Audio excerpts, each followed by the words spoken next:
And Meghan was supposed to be lecturing young people about equality, which is her favourite subject from her Californian mansion. But instead, she stuck to her specialist subject, the one she currently really loves, which is talking about herself.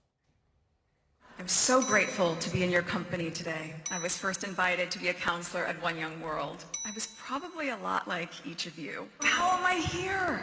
And there I was the girl from Suits. And I was surrounded by world leaders. I was so overwhelmed by this experience. I think I even saved my little paper place card. Proof that I was there, I belonged. I was so nervous. I doubted myself, and I wondered if I was good enough to even be there, if what I was doing in the world, albeit important and meaningful as far as I saw it, was it deserving? One Young World saw in me, just as I see in you. My life had changed rather significantly, and I was now a mom. And I would ask, what is this world he would come to adopt? And what can we do? What can I do to make it better? I don't know. What could you do to make it better? You're just so special. And how did you get to sit at the top table with all the world leaders, Meghan? Oh, could it be because you married a British prince and then dragged him out of his country, off to your California mansion to fleece your royal titles? Anyway, 54 times you mentioned herself in a 7-minute speech. Even I haven't done that in a speech. That gives you some idea of the scale of the Netflix narcissist. My question really is, how can they be allowed to do this? To run around like a rival royal family, including in this country, a country they've been trashing, with a monarchy they've been trashing, with a royal family they've been trashing. Why do we let this happen? I want to go to New York Post columnist Maureen Kelly. We're waiting very patiently. Maureen, welcome to the show. Great to have you on. You wrote a absolute... Thank you for having me. You wrote one of the all-time great tub-thumping, excoriating pieces about this last week, which I read on holiday. Kind. I thought even I couldn't have written one quite as savage. So congratulations. But tell me, what is it? Because there's been this kind of mythology that in America they all love Meghan Markle and are proud of her for coming over here and stealing Harry and so on. What is the reality? This is a common misconception that the Brits have. I understand why, and I can promise you nothing could be further from the truth. Even, you know, that profile that columned on ran in New York Magazine, and it attracted hundreds and hundreds and hundreds of comments immediately. Now, that is a self-selecting group of woke, leftist, self-identified social justice warriors, and they were piling on Meghan as a liar, as an insufferable narcissist, as completely inauthentic, as who does she think she is? She married into this family. All she does is trash them. She's a hypocrite. She's trying to monetize her own children off the backs of the royal family, the ailing queen. So that piece, you know, it's not the first time I've written about Meghan. It certainly won't be the last, but that piece really hit a nerve. I mean, the problem, Maureen, is as a country, the United States has now sent 2 women to our royal family, Wallis Simpson and Meghan Markle. The first one led to an abdication. We didn't and the send second her, one might be Piers. leading to the end of the monarchy. You guys took her. We need better quality American women.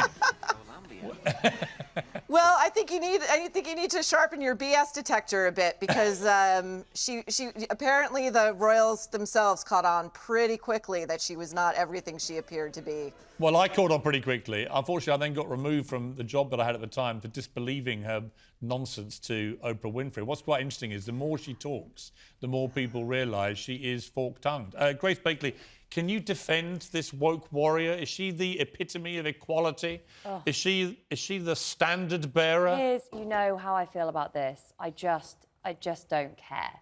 Like, you know, I find it when people like Meghan Markle are held up as you say, the standard bearers of feminism and, you know, social justice, ridiculous, because she is obviously so far removed from the concerns and troubles of the vast majority of women, and this idea that we have now among, you know, certain parts of the liberal, by the way, not left or socialist, liberal elements of politics, is that, you know, we need, you know, rich women to like lean in and give inspirational speeches and kind of show everyone else how to be. But ultimately, it's just the same part of this like weird cult of celebrity that distracts people from the real issues that are affecting their lives. And I couldn't agree more. I'm a Republican.